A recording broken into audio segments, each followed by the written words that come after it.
myself again. But it's the only... Good afternoon and welcome to NUFC Matters. It's the worldwide show today. We haven't had one for a few weeks because I'm tiring the lads out doing all these match day lives. But we had a chat last night. We all felt it would be good to get back together and just talk football, which of course we haven't had much of a chance to do.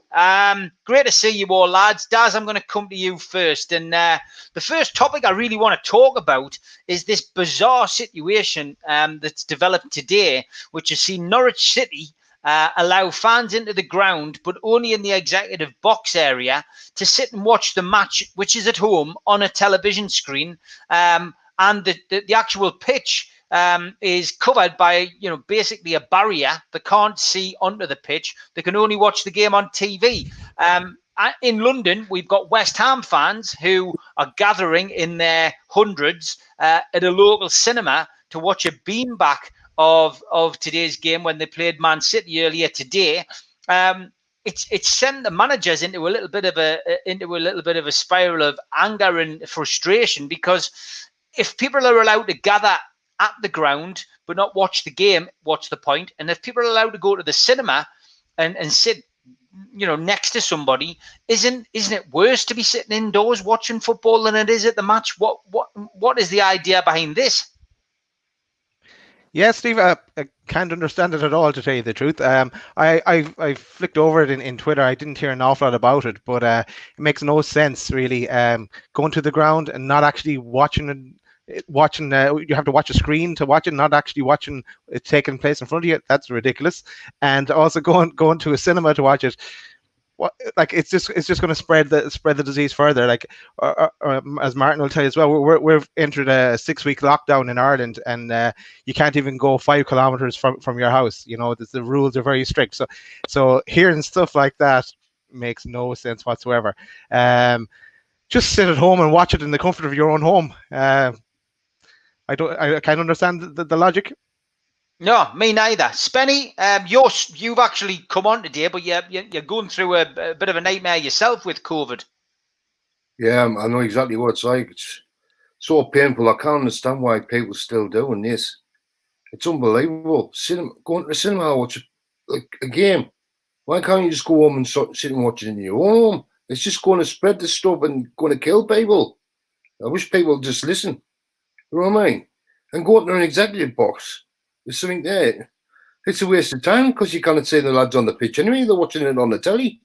So they're doing the same as what they're going to be doing at home anyway, aren't they? Yeah, absolutely bizarre. How are you doing, Spenny, by the way? I'm all right. It's just a bit paining me abdominal, and I'm getting chest pains a bit. And it's just like someone sitting on your chest all the time. I'm not coughing. My wife's about 4 days ahead of me. She's coughing it all up now, so she's getting rid of it, hopefully. It's just I walk to the toilet and I'm knackered. It just tires you out, everything.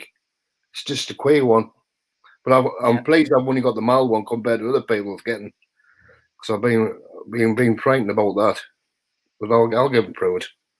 Good stuff, mate. Well, you stay safe, and thanks for joining us this afternoon, mate. Martin, good afternoon. Good to have you on the show, mate. You're in the middle of a big lockdown over in Ireland, the same as Daz, where I know this isn't a political show, but we just seem to be at complete odds. We're the British Isles, but we're all over the shop. We've got Ireland, southern and northern, going into severe lockdowns, and whatever it's called, this serious lockdown, that they're giving it more different names every week. We've got Scotland going in not tier 1, 2, 3, but tiers 4 and 5, and then we've got Boris got us in tier 3. It's a bit of a nightmare. But the football side of things, can you understand why people are going to the cinema, or why they're allowed to go to the game for all of this? I mean, Daz made a fair point. Like, it's kind of crazy over here. I mean, even more so, like the UK, I suppose, two different islands, and we've got three different sets of rulings.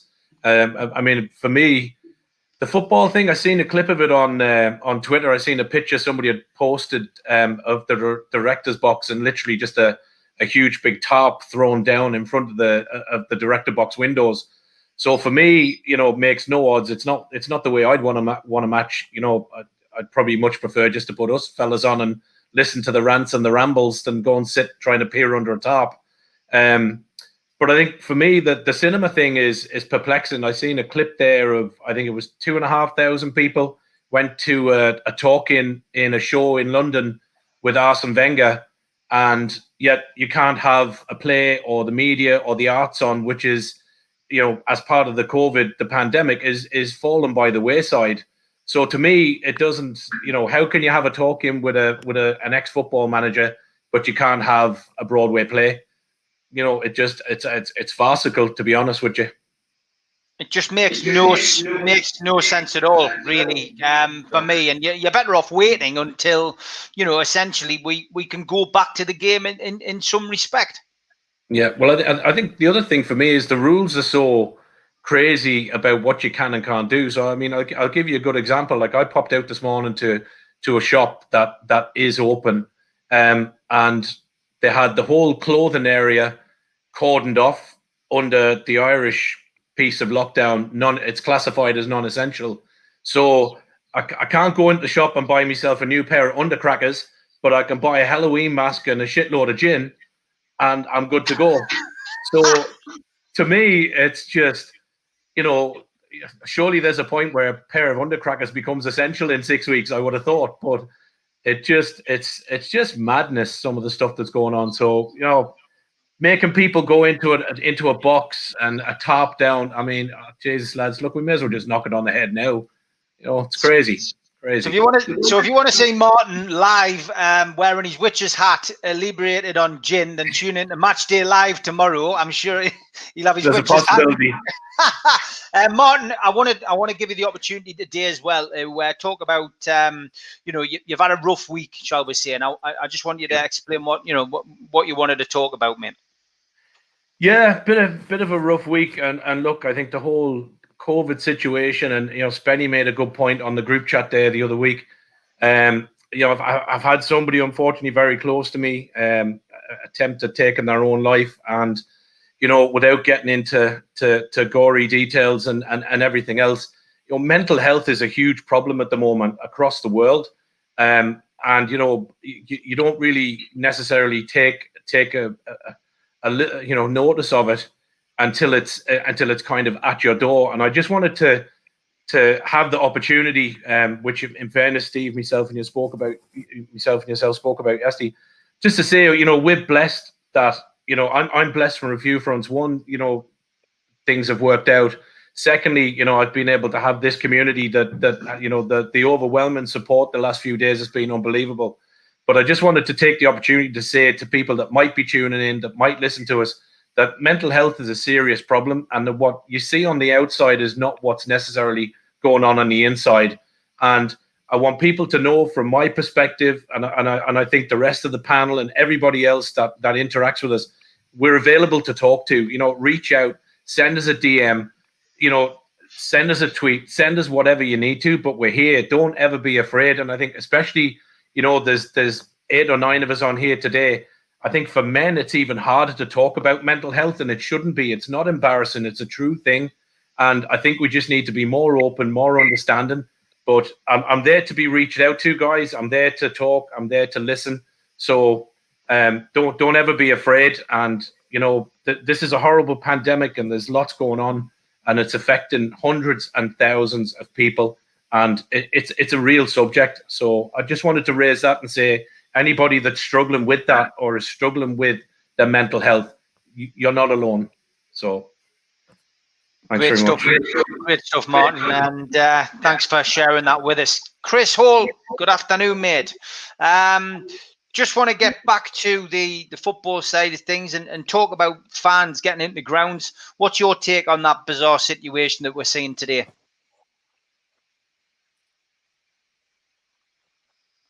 It's ridiculous, isn't it? There's too many grey areas, and I think from day one, the way the government have handled it, like you say, I don't want to get into politics specifically, but the way the government have handled it, it's not working, is it? And I think there's better ways of doing it, and you either go the match or you don't. I mean, what Norwich are doing today, fair play to people, and people that can do whatever they choose to as long as it's within regulations. But I just don't see the benefit of going to the stadium sitting behind, a barrier or a tarp or whatever you were referring to, Steve, and just say, watching it on a screen. I just don't see the point. And why put yourself and others at risk for the sake of watching it in a different room? I just don't get it. But similarly, again, going back to what you were saying about the government and the mixed messages and grey areas, it's being able to go and watch a show, with Arsene Wenger, 2,500 people, and yet you can't socially distance in an open air stadium. It's just ridiculous, isn't it? It really, really baffles me, and I'm sure many others as well. Yeah, no, it is. It is very strange to see that today, I must admit, and it hasn't gone down well with managers, Pete. David Moyes coming out today and speaking very strongly against it, and not understanding why fans in that case can't go into the ground to watch the match. To be fair, it's been all over the place for months now.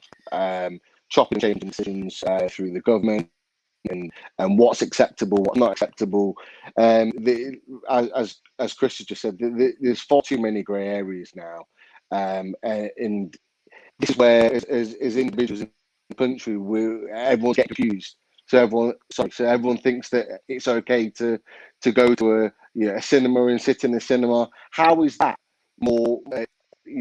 Less risk taking than actually being in a stadium, as you said, Steve, at the beginning. It absolutely baffles me that they think this is okay. And to sit in the executive box but can't actually see into the stadium. And if you've been to Norwich, and I've been to Norwich, and they've got a lot of openings where you can actually see into the ground.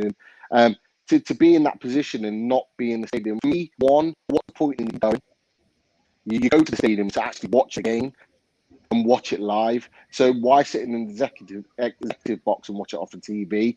And two, you are putting yourself at risk if you're going into a cinema, into a closed area, an enclosed area, in and around lots and lots of people. It's just not okay. But then the points that Martin has made about Arsene Wenger in his event that he had, if that's okay, why the other things not okay? It's just all over the place.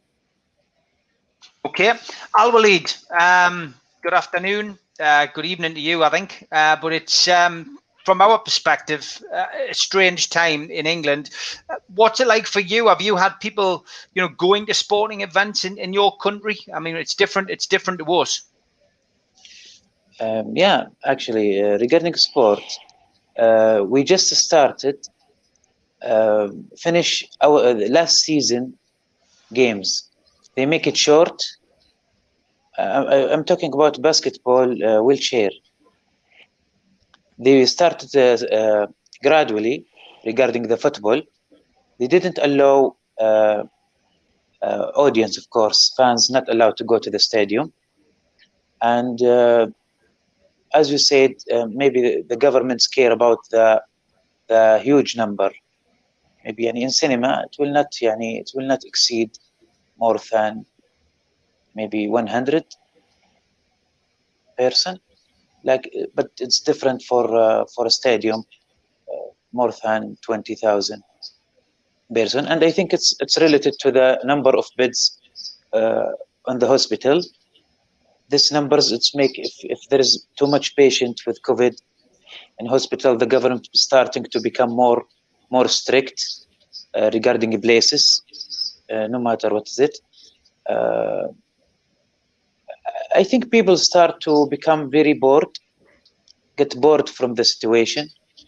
Some people I can see people around me. Some people are very, very careful. For example, I have my father. He have issue with Corona. He didn't lift the place since 7 months since it started. He's still in the home. He afraid from God. And there is other people who doesn't care, who got COVID, and he deal with it as it's different. It's a different situation, complicated. But the main thing, I work in a hospital for like 12 hours a day. It's of course you all know it's just care about the hand hygiene and wear a mask. Just to try to hygiene yourself your hands every time you touch something outside of your place. If it's become a habit, you can protect yourself no matter where you are going, as long as you're following these instructions. Okay, thanks for that, Al-Walid. Chris, it's a bizarre situation to find ourselves in with COVID. It's ongoing. It's not going anywhere at the moment, but it's frustrating to see football supporters being allowed into grounds. But then, this situation where you're going into an executive box and not actually being able to watch the game, it just doesn't make sense. It's almost as if they're playing with fans' lives, really, in a lot of ways, because those people going into an executive box, anyone who's ever been in one, whether on a ground tour or going to watch a game, it's a small space, isn't it? So, whether you're masked up or not, I mean, there's contamination from touching doors or whatever. It beggars belief for me, really, this. Yeah, I've got one eye on the football here, and then I've got one eye on the American college football back in the U.S. and the way that each different conferences has a different policy, and some of them playing games for a month. The university where I went to school, Northwestern, and the rest of the Big Ten conference, they're all starting their games today with no fans. But it's just crazy to see fans in the stands in packed but socially distanced in one area of the country, and then like the other areas of the country, no fans and no football. So comparing that to the UK, where the UK is trying to do a island-wide policy, but then of course you've got places like Liverpool, which go into like or Manchester, or Liverpool, trying to force them into like a stage 3 lockdown, and the mayor of Manchester is resisting. It's just a mess, and I think it just not to be political, but it's poor leadership all around, from the top and from the bottom, and this is why we put people in positions of leadership to in crisis, to demonstrate the way and to make a practical plan, and to have everyone just kind of haphazard, not really following any kind of cohesive plan, and then giving people false hope, or it's just frustrating all around. And I mean, now we're getting into regular flu season, and so it's like, how does that impact the COVID season? And so I don't see it getting any better. So I'm sort of personally, I've been in the same mode since March, and haven't really done anything opening up. So I'm just sort of dreading how people will respond when the flu season comes on top of the COVID season. And I'm usually an optimistic person, but this whole situation has really tempered my realism towards pessimism almost, because I just don't have any confidence in the leadership of both the UK and the US to do the right thing, give people good information, and then get people all on the same page, because it's not good when everyone is making a politics of a pandemic. Okay, thanks, Chris. Adam, good to have you on, mate. What's your take on this? Yeah, thanks for having me on, Steve. Good to see everybody again. I would echo points already being made. First and foremost, testing times create leaders, and whether you're in the UK or whether you're in the US or probably a lot of other places around the world, there has been no leadership from the top as soon as the global pandemic came across the globe. So, obviously in the UK we have a special type of leader over here, and in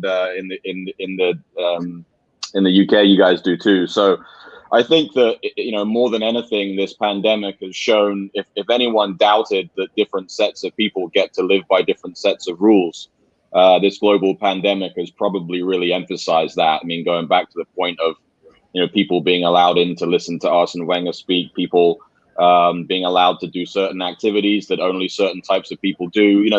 There's so many terrible examples of that, whether you're talking about the US or the UK. But the examples today are just really weird to me. I do support the sort of let people back in campaigns that most clubs are running with, because I think it is important, not just for football clubs, but to Martin's point, to a lot of people's mental health, that they get back to things that they did as a routine in their life. And football fandom is something that I think we could do to a certain extent, while trying to be as safe as possible. So, going to Carrow Road to sit in the executive box to watch a game on TV, just so you can say you were going to a game, or I'm not even sure why you would want to do that, what it would give you the ability to do that would be any better than sitting at home and watching the game. So that one makes no sense. And then obviously going into a cinema, whether it was 200 or 2,000 people, is just not as safe as going to a football stadium. So that one just makes absolutely no sense to me.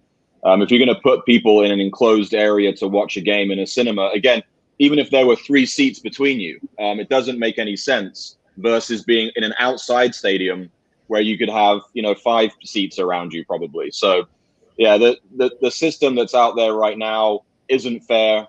The rules keep changing and there's no leadership on this. And I actually love talking about politics. You could do a whole show about politics, Steve, and I'd love to come on with you, because I don't think this stuff gets talked about enough, because we've been desensitized to it, right? We've been, as a culture, we've sort of been taught to say, I don't like talking about politics. Whereas in reality, it's not talking enough about politics that's put these types of leaders in place. So maybe we need to change that. Yeah, it affects us all, politics, and it's one of those things which they often say, don't talk about politics and religion when you're at a party or you've had a drink. It's probably the best time to do it. But hey, always up for new suggestions. I'm sure Ian Mearns would like to chew the fat, so we never know. That could be something we could look at. Let's start looking at football though. Newcastle United and. Just updating Premier League scores. I know the guys in the chat are watching the game anyway, but Crystal Palace at 2-0 up against Fulham away. So Fulham still struggling to find their feet in the Premier League. The earlier scoreline today, of course, was West Ham 1, Manchester City 1.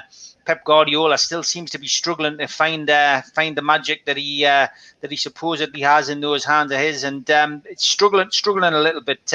Sunderland losing at the minute at home to Portsmouth, and Middlesbrough winning at Cardiff. So Middlesbrough's good form continues. But looking at Newcastle, Wolves tomorrow, it's a tough game, Daz, and we're coming off the back of a collapse, I will say, against Manchester United. It was a game which we obviously covered live in a sort of way, but it was for our fan base, it's very much out of the frying pan and into the fire tomorrow. That's definitely true, Steve. And I guess it goes back to, what is the plan, Mr. Bruce? The man behind me there. What is his plan? And he keeps referring to it being a work in progress, but what's happening? Is he relying on ASM and that individual bit of brilliance to win us something? Is he? I'm just looking at my notes because I made some notes after that match. What was he doing playing Joe Linton on the right wing? We're bad with the ball. We were bad without the ball. We're bad with the ball as well.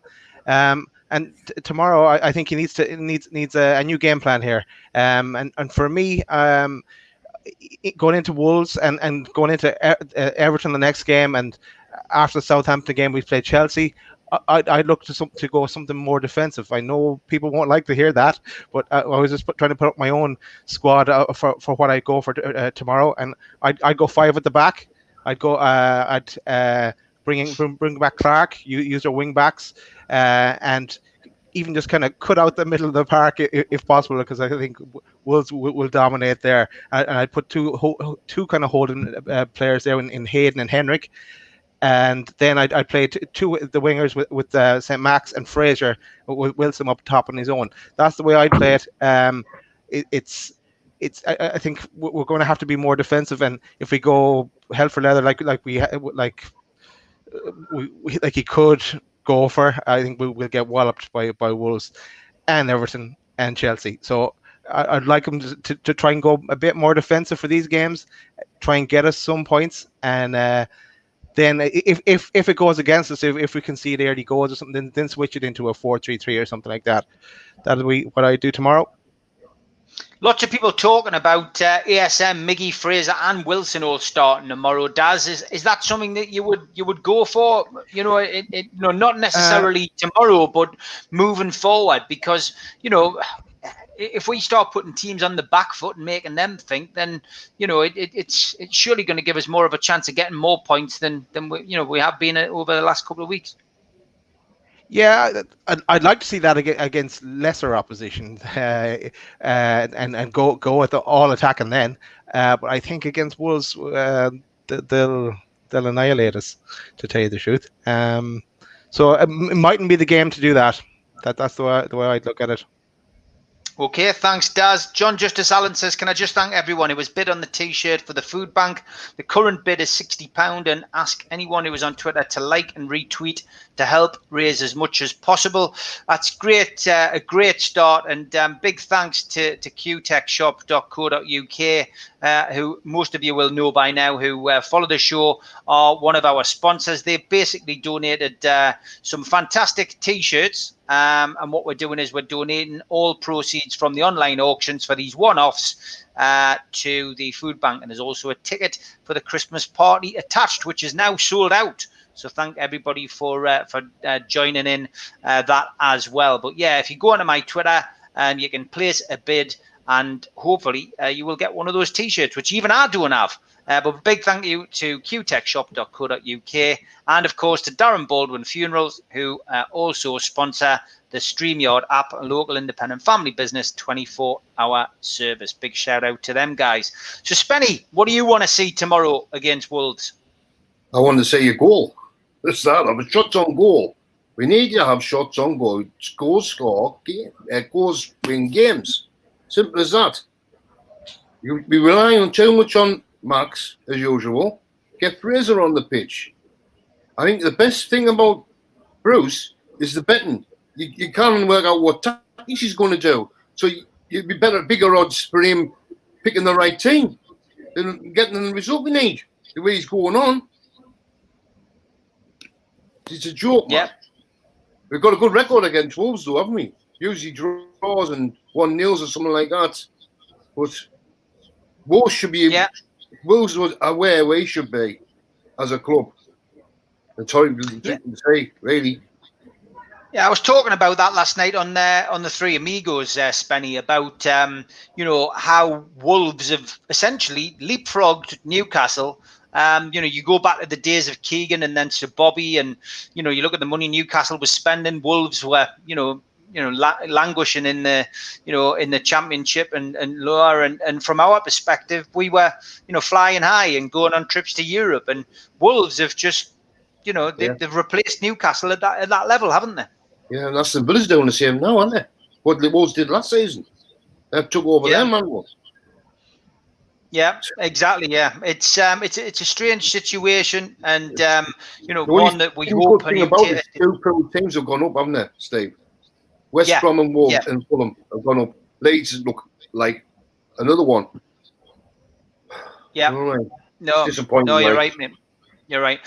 Katie, amongst others, is asking about players and squads availability for tomorrow. Steve Bruce did have his press conference yesterday, and he confirmed that there would be late decisions made over the participation of both Carl Darlow and Isaac Hayden on Sunday. If Darlow doesn't make it, then there will be a Premier League debut for local lad Mark Gillespie, and Dan Langley will be on standby on the bench. And Martin Dubravka, of course, Dwight Gale and Matt Ritchie all remain out. Katie was asking about Kieran Clark. Kieran Clark, Paul Dummett and Matty Longstaff all featured for the under-23s on Monday. So they return from their injuries, which have sidelined them so far this season. So it'll be up to Steve Bruce whether he puts them in the squad or whether one of them makes a surprise return to the first 11. We'll watch that with interest. But Middlesbrough. going back to that match, the under-23 out once, Dave. I was impressed by that Peruvian man. Looks great. Young lad. Yeah, a lot of people were, and I'm hoping to get Nobby Solano on the show this week to discuss the young Peruvian and have a chat with him about him and tell us what we can expect from him moving forward. Martin, what are you looking for tomorrow? Newcastle United's trip to Wolves. I think quite simply, Bruce has to change it. The 4-1-4-1 that we played against Manchester United. Took a little bit of time myself yesterday. I went out I did a Steve Wraith. I went for a fairly long walk, and I threw on George Culkin's last podcast, and he made some very good points. The positional play we played didn't work. You could look at it and say, was the Man United game a one-off? For 85 minutes, we held ourselves at 1-1, but the capitulation that followed, was there to be seen. We've been talking about it for weeks. It was just a matter of time when it came. So, we got that last week. So that formation we know doesn't work. And I take Daz's point about going more defensive, but the stats that we know is we've conceded 86 shots, of which Darlow saved 28 and 14 the other night. So we concede shots. And the thing for me is then that they've not been great shots. Like, they're not worldies. They're not world beaters from 50 yards. They're 5 yard, 10 yards. We're given space, conceding the ball very, very easily. So for me, I'd be putting Fraser on. I'd have Miggy on, and if we're going to concede shots a goal, at least put some attacking options on that give them something to think about. We might get beat, but at least go for it. Going defensively doesn't suit us. So I think certainly I would have Fraser there. The other change, if Clark is fit, is I would replace Lascelles. I don't think Lascelles is up for it. I think his comments during the week were stupid. I don't think he's been captain all season. He's definitely regressed, and whether that's down to Bruce or him as an individual, I just don't think he's the leader there. There was no communication against Man United. So if I could, I would bring Clark back. And have that back line there, but we have to attack. I think it's the only way to move it. But I don't believe Bruce has that plan. I kind of spent a little bit of time again yesterday going back over some old tweets, and I found some tweets from Villa fans.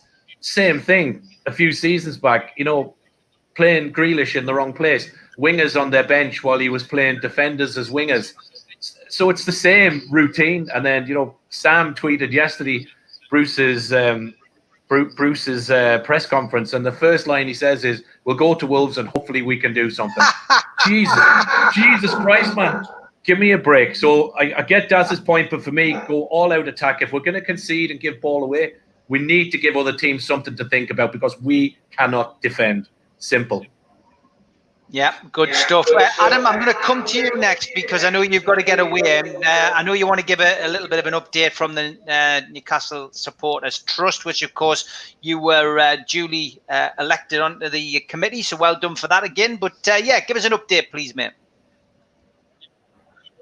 Yeah, and first and foremost, just on Wolves, just for 30 seconds, I completely agree with what the lads have just said. I mean, the big question for Bruce is, can he play Fraser, Almiron, and Alan St-Maximum and still be solid enough at the back to get anything from this game? So I don't know whether he can get all three of those players on the pitch at the same time without being super attacking. So my guess is at least one of those three won't start tomorrow, and it'll probably be Almiron would be my guess. But I will tell you something, if Joe Linton is in the starting 11, I'm not watching the game. I have no interest. I know you wanted to give him 10 games, Steve.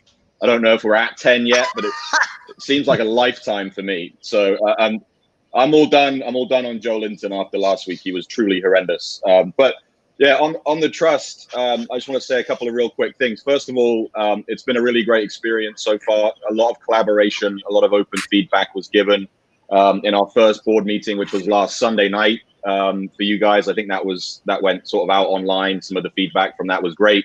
I had a separate meeting this week about the councils, so there'll be some real movement on that soon, which I'm really excited about because, again, participation of our members is the most important thing with the trust. So I'm really excited about the councils.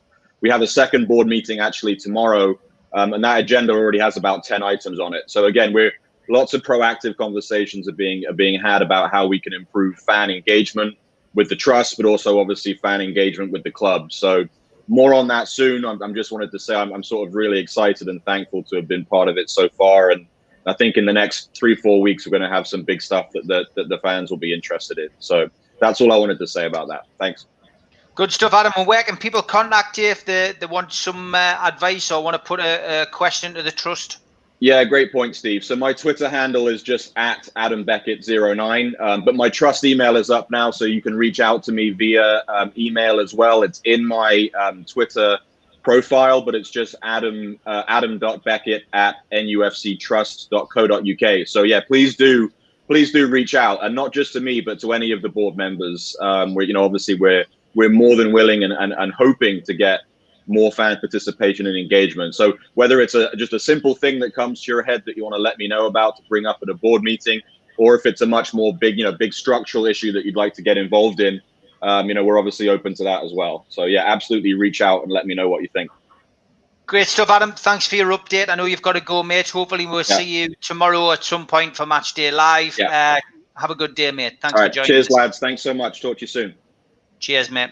Chris Hall. A lot of people Look, talking about the midfield. And of course, Mike Stewart makes the point here that the biggest weakness is the Shelby and Hayden in the centre midfield. Doesn't matter how well the rest of the team plays, that's the fulcrum of the team, and it doesn't work. Do you agree? Yeah, completely agree. I think sorry to bring it up, but if this takeover was to materialise, that would be the position that would need strengthening immediately, in my opinion. I don't think Hendrick should play tomorrow. If he does play, I hope it's in the centre, and I would be replacing Shelby for Hendrick, to be honest. I hope Hayden plays. I'm not Hayden's biggest fan, but I do think we are a lot more solid with him in the team.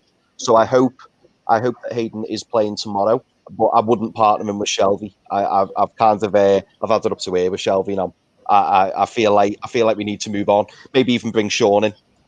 Sean Longstaff, maybe have him in. I was smiling to myself when Martin was giving his update, because Martin's basically on exactly the same page as me. I'd definitely be dropping Lascelles. I'd like to see Fernandez and Clark. That would be my ideal centre back pairing. For what Daz was saying, I do agree with you, Daz, in the sense that if we kind of go toe to toe with Wolves, we're probably going to be in trouble.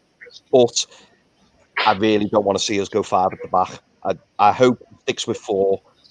But one thing I will say, Daz, which what you mentioned earlier, and I completely agree with, we do need it. It's that attacking threat, but to actually utilise it, and we need to make Wolves worry about what we've got and what we're going to do. And sometimes I just don't think Bruce sees that. I think Bruce looks at what they've got and worries more about that. So we need to make sure that we carry a threat going forward, but we're solid enough at the back. I'd like to see Fraser, Almiron, and Maxi maybe behind Wilson. That would be my preference. The 2 holding players, I'd say in an ideal situation, you're looking at Hayden and Hendrick, or perhaps Hayden and Sean Longstaff. I hope Manquillo comes back in at right back. I haven't totally given up on Kraft yet. He's not been great the last few games though, so I understand people's frustration with him. And hopefully Jamal Lewis is still fit. Fingers crossed on Darlow. He's been fantastic. He's been a real positive since Dubravka's been out. So hopefully Darlow's okay. However, I think Gillespie's going to be okay. If he has to come in, I think it won't be too much of an issue. But yeah, we need to be on the front foot against Wolves. It's going to be a difficult game. Like you were mentioning, Steve, unfortunately, Wolves are light years ahead of us now, which is really sad. And I think they're kind of the blueprint that we want to be looking at as a club. They've invested well. They've got ambitious owners, and they're trying to push that top 6. And that's all we want. We just want to be able to challenge and at least give it a go. And at the moment, as we all know, that's not going to happen anytime soon. We're lower, but we're higher in the bottom 10, so to speak. So we're around the 10th, 14th positions. So fingers crossed, we can push on. But I'm not expecting anything tomorrow. Draw would be good, but we've got some really tough games coming up, haven't we? So really, we could do with something tomorrow. Yeah, we could do. Chris, give us your views on tomorrow's game, and from your perspective, what you would like to see change from last week's horror show against Manchester United. Yeah, Joe Linton's got to be on the bench. Start off. That won't happen. Okay. Well, midfield.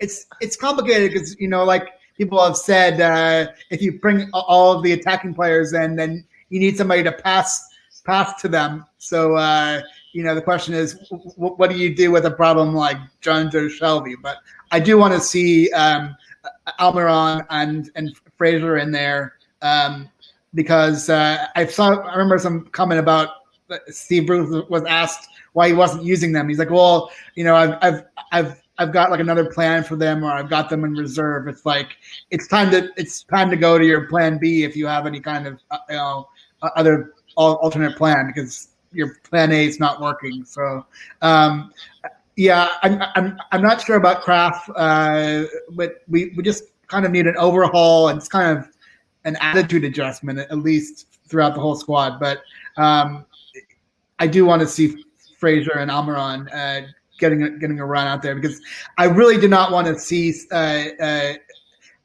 us like treat Wolves as like a top six and like park the bus and play defensively. We got to take it out of them.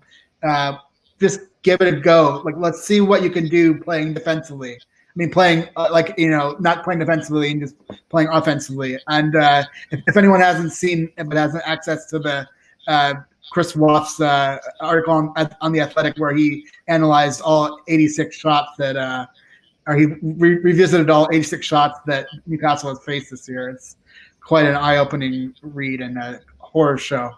So hopefully that doesn't continue for whoever we have in goal. Yeah, the article you're talking about obviously is on The Athletic. It makes fascinating reading. And I mean, I've been saying all week, I think it's around about 17.1 shots we're being conceding each game. They're saying that Opta says it's 16.6. Whatever it is, it's nearly 17 shots a game we're allowing the opposition to take at our goal. And, no wonder Darlow is top stopper with 28 saves. It's rather embarrassing, Pete, but how are we going to change it at Wolves tomorrow, mate? Well, a lot of the guys have already said it. Fraser and Almiron have to come in. They have to come in. If Jolinton starts, and I know you guys have talked about it on the Three Amigos and various other shows, if Jolinton starts, there has to be something in his contract. There has to be, because he does not warrant a start in this team. Now, I've said it before, I partly feel sorry for him, I partly don't. He's just not putting performances in. And as Newcastle fans, we should be frustrated that a £40 million signing, our record signing, is not doing the business in any position. Let's not get it sort of confused and twisted. He's had a couple of half decent games where we've talked about him a little bit more positively. But look, we've got to remember, it's a £40 million signing. He's not doing the business, and it's just the reality. And the longer we play him, the longer it's detrimental to the team and him as an individual. Now, I'm looking at that game against Man United. I'm thinking Ryan Fraser and Almiron must be looking at each other on the bench thinking, how are we not playing ahead of him? How are we not starting this game? How are we not influencing this game or giving an opportunity to?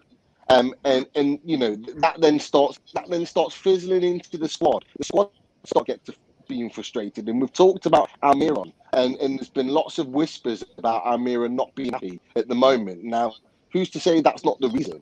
That he's looking at Joe Linton thinking, okay, why am I not starting ahead of him? And that's how very, very quickly a squad can get sort of disillusioned and frustrated, and then you don't see the camaraderie and togetherness on the pitch. So those guys have to be starting now going forward.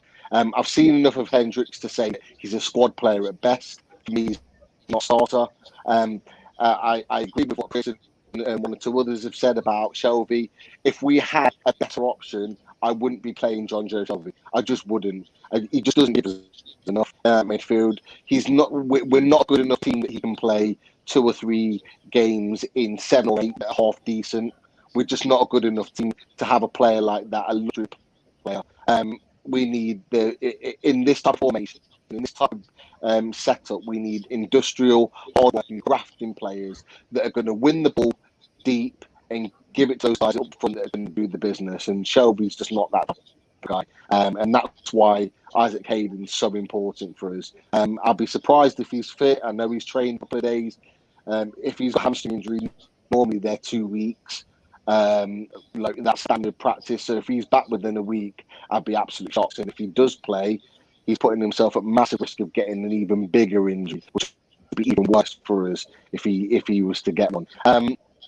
So for me, like I said, Amir and Fraser need to be starting.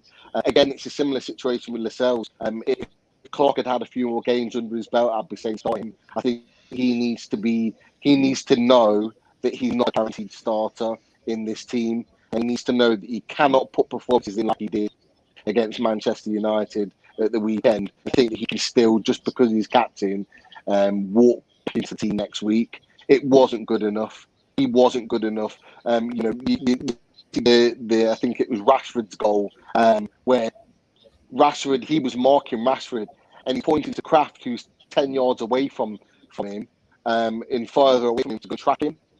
And then he's just ran past Lascelles, ran past Kraft. And by the time Rashford puts the ball into the net, Lascelles is still 15 yards behind. He's not made any effort to back or get back in a defensive position. It's just stuff like that and you're seeing your captain putting performances like that. It doesn't bode well for the rest of the players. And it makes them think, well, if he's not putting in the effort, why should I? And then that disease and that toxicness just starts getting around the squad very, very quickly. I hope Darlow's fit. I do, because he's in a great vein of form. He's playing well. He's making good saves. And look, you've just talked about a second ago about how many shots that we concede per game. We're going to need him. It is a reality. We're going to need him playing. Look, Wolves are a good side. Let's be honest. They are where we want to be. They are, as I think Chris said earlier, they are the blueprint. If we, and actually what it does, it tells me a lot that if just by a little bit of an investment, I'm not talking about the Saudi taker, I'm just talking about if we had an owner, it wouldn't take a lot to get into the position that Wolves are in with the club with how big the club that we are. The fan base that we've got, with the pool that we still have in Europe, considering we've had 12 years of Mike Ashley, the pool that we still have as a club, with a new owner, we could attract better players and we would go up the league very quickly, in my opinion, with a new owner. So they're the example, really, of where we could become. And with Saudi takeover, we could go and obliterate that and go way beyond that in years to come. So that's what we're looking at. And they're a good team. We've got a good record against them. I would say honestly that I think Wolves will win, and I think Wolves will win comfortably. But I've said that to myself every time we've played them in the last 4 or 5 meetings, and that's not been the case. Apart from a last-minute goal that they scored at St James's Park, I think they got sent off in that game. We were incredibly unlucky. That's the only win that they've had. So it's up in the air, really. We don't really know what Newcastle we're going to get from 1 week to the next. For all we know, we could have Almira on our face in the team, and we could actually put in a really good performance. But let's be honest, if we did, it wouldn't be down to Steve Bruce. It would be down to the players and what they decide to do on the day. And that's the reality that we're facing. We haven't got a Bielsa that put a performance in like he did on Friday night, or his players put in the Friday night. We haven't got that type of manager. We've got a manager that doesn't really even manage the team. And that's the sad reality of our club, of our squad, of our group of players at the moment. Good points, Pete. All good points. Plenty of good points coming in on the chat as well. Northeast Pro, I didn't hear Steve Bruce's interview before 3 o'clock on Sky Sports News. Apparently said I won't be here much longer. I don't think. Interesting. Not heard that at all. But if that's the case, then Maybe he knows something that we don't know. Fungo Freddy, yes, we will give a big shout out to little Lenny for Craghead Football Club for hitting a volley against Red Rough Whites today from the halfway line. He's only 8, he says, and what a smasher. Never seen an 8-year-old beam as much. Well done, kidder. So well done to little Lenny from Craghead Football Club. Good luck to you. We'll hopefully get him signed up once the takeover goes through and he can get ready for the first team in 10 years' time. Mike Gent as well also made the point about our neighbours down the road only a matter of weeks from growing under. Yeah, reiterating a little bit what Mitch said last night on the Three Amigos. Sunderland are struggling. They were struggling financially, and I think I've made the point a few times on here that the £450,000 a game that they're missing out of by not having fans in won't be helping. So it doesn't surprise me in the slightest. I just want to touch a little bit on what Pete said about Hendrick. I'm the opposite to Pete. I feel Hendrick's been played out of position. I think he's been bruised. I think he would have done really well in the centre midfield. And I think an injury to Hayden or Shelvey would have been the only way that he's going to get a chance to play in the position he wants to play in. But we'll never know. I think he'd make a good squad player, but I still think he'd make a decent first team player if we had a manager that knew what the hell he was doing. Al-Walid, your views on tomorrow's game, please. Yesterday, I saw a goal from Leeds. I think the first goal. I said to myself, can we see this soon with Steve Bruce? This kind of goal, the dynamic of the team moving in the field was amazing. I think that's coaching, I believe. I think we all talking about maybe the same. We have mostly the same point of view regarding how they should use Fraser and Almiron. They are the only player who are international in the team, and they are in the bench. And this is big question mark. I believe Mr. Steve Bruce like to play. For him, it's more than enough. What is more than enough? Only 3 players on the forward line. He seemed like to put the player to play on default. ASM will make a dribbling, individual style. Wilson will get any chance happen, any mistake, and either he put in the third place to complete the triangle. Either will put Wellington or Fraser or Almiron. This is depend on the situation. What we're gonna see, guys, tomorrow, I see Wolverhampton play mostly 3-5-2. So they have good sides by size and Semedo, and they will suffer from the sides player. They will keep Manquillo or Crafter or anyone who play, and Jamal Lewis. They will keep them cornered in defense. So Hendrick, he can't play on the side like Almiron or Fraser. Steve Bruce tried to make like he used Hendrick as half a player, half on the right side, which he can do that, and half central midfielder. And double role he playing with assistant and with Shelvey and Hayden. So I don't know when he will continue play with this formation. I think he's saying to himself, I know better. I think he will just change this tactics maybe if he feels that he's really in danger, because lately the result, it's in the middle. Sometimes he lose, sometimes draw, sometimes win. So still he feels himself he's still in the safe side. So no pressure to change the formation he believes in. Okay, Al-Walid, thanks for that, mate. Always good to get your opinion. Full time, as you'll see on the screen there, Sunderland 1, Portsmouth 3. Sunderland played the last 15 minutes with 10 men after Luco 9 got sent off, and Middlesbrough still ones each. Crystal Palace 2-1 up now. Fulham had a man sent off. Kamara got a red card, and then they went up the other end and scored. So yes, 2-1 to Crystal Palace with a couple of minutes to go. And I've just watched Norwich score an absolute belter. Last minute goal. Great. One of those goals that you love to win a game. Cardiff 1, Middlesbrough 1 is a final score as well. Last thing before we finish, it means we'll probably just drag over an hour, lads. So if anybody needs to go, please do. But just want to talk about the European Super League. Daz, we were premonition. What a premonition about this. That after the big project, the Big Six project was rebuffed, that would probably see the Super European League get a mention, and it did quite quickly on the back of that. What was your take on that? Yeah, I think I tweeted about it. I was if they want to go with the Super League and follow the money and all about the money and the greed, off with them, off with Liverpool and Man United. We'll be happy enough to stay where we are. And my also comment was give us our takeover as well in as part of that. Yeah, it's ridiculous. Yeah, they didn't get the project big picture or project big bitch as I call it.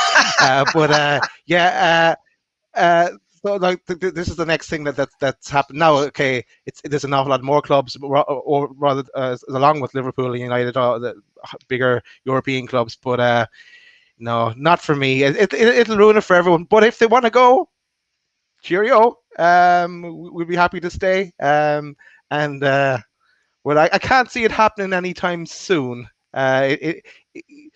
It may happen in the future, but it's not going to happen straight away. No. Spenny, what was your views on the talk of a European Super League? If they want to go, bugger off. Simple as that. How many's going to go? Is there going to be 3? Like they was talking about it last night on the Megos. How they're going to decide who's going to go? It was going to be 3 teams. You know what I mean? And it's been an exciting week with the takeover as well, with Mr. Rubin coming out and saying that now.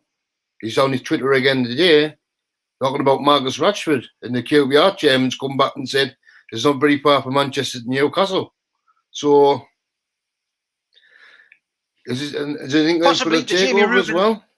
The Jamie Rubin thing was interesting. I mean, we did say last night as well. It's not connected with the takeover. I wouldn't get too excited about that, but at the same time, clock's ticking and December is not too far away, and I anticipate a decision between December and January. I think we'll know either way by then. But yeah, it's confidence is one thing, and being too optimistic. But look, there's obviously something in it, Spenny. You are right, I think. But it's like it's all connected together, this European League. Are they saying they're going to go to the European League because we've been given the takeover? Yeah. Which they're trying to stop. No, we don't. Well, we'll find out over the next couple of months. Martin, your take on the European Super League? I think for me, it's really simple. What's been forgotten about all of this is the fans. The money, the greed, those clubs that want to come, go, stay, European leagues. How do they expect somebody on, that manages to scrape enough money together to get a season ticket, or have the direct debit money taken, or pay for away games? How are they going to now start traveling all over European nights to Milan, to Italy, to Turkey, to wherever it happens to be? It's going to take the game away from the normal, average Joe Soap fan who uses sport, football, rugby, whichever sport it is. But for football, it's going to take it away from the guy that uses it as his relief, as his get out of me normal day to day. That I can go and watch the match, go to me away day, get on the coach with the lads. That's me little treat, me affordability. How do you do that when you're doing 3, 4, 5, 6, 7 away nights in a massive European league? So for me, they can talk all they want. Daz's point, Spenny, you want to go, lads? Move on. That's fine. But for me, the one thing that's been forgotten in all of it, the talk of the Euro League, the project, big picture, Zebra, whatever, it to me, it doesn't make a difference because all we're doing is we're forgetting where football started, and it's with the fans. Good point, mate. Well Dead simple. made. Chris, your view on the European Super League?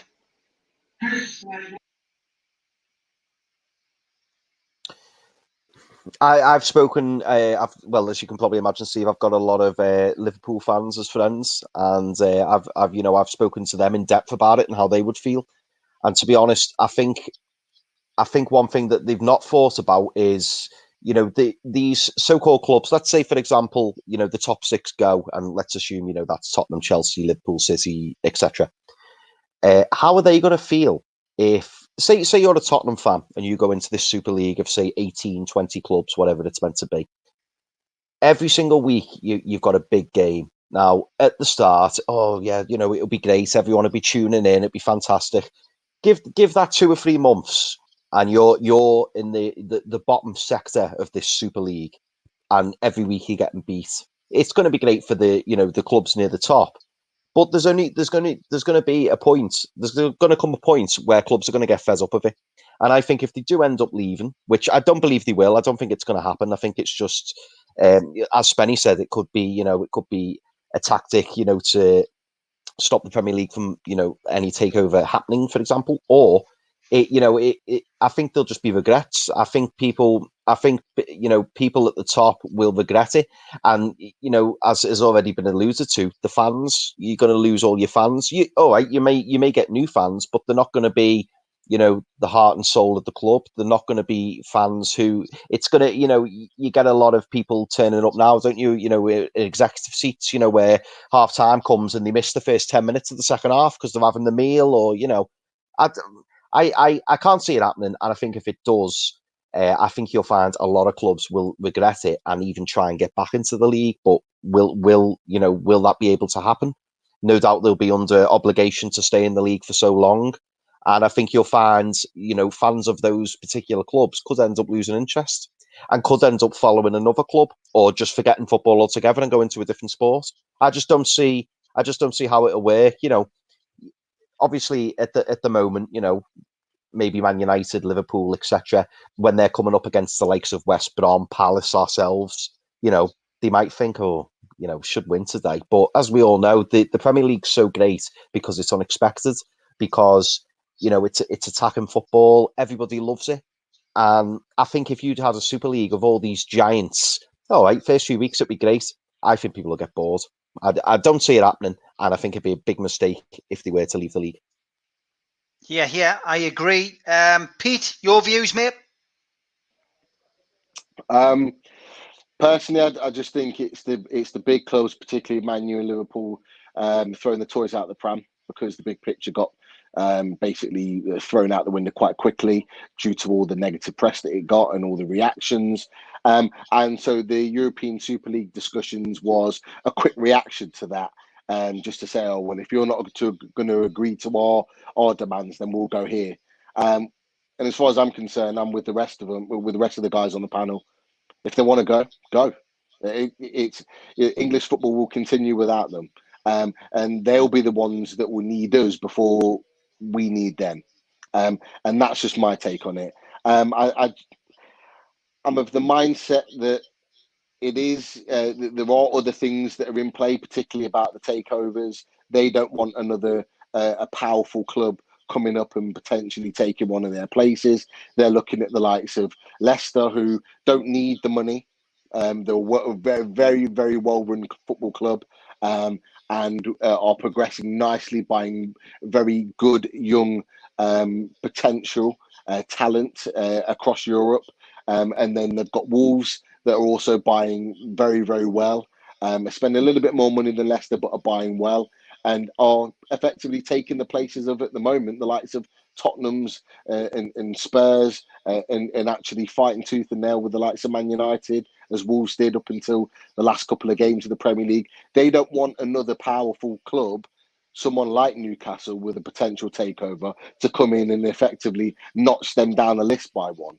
So they wanted to control the narrative in terms of who comes in, who comes out, or they don't want to be part of it all, because they don't want their club or their product to be diluted in any way, shape, or form. And the reality is, if we came in with a Saudi takeover, it would be diluted because, again, we'd have the financial power and the backing to compete with them, and that's exactly what they don't want.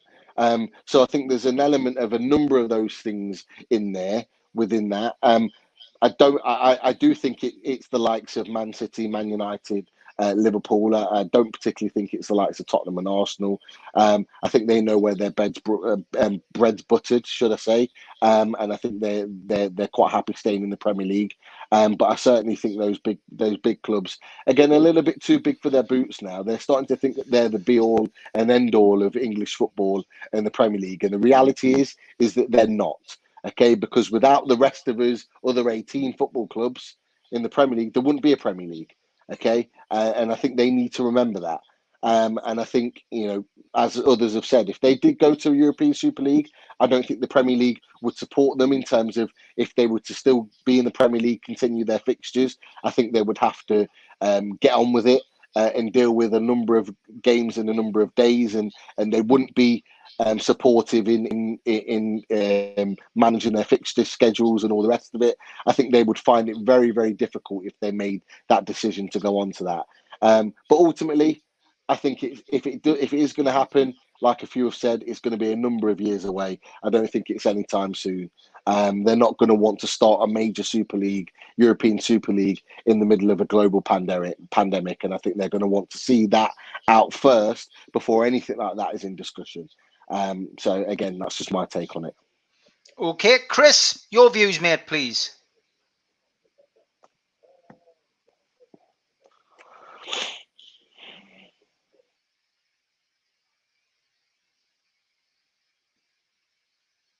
Chris, you're muted, mate. We can't hear you. He's done the spelling. He has. It's because we've all muted, you see. Sorry, mate. Yeah. Go okay, for it now. No problem. Okay, so as everyone has, so people have pointed out or connected the dots, it's no coincidence that this is coming out during a global pandemic.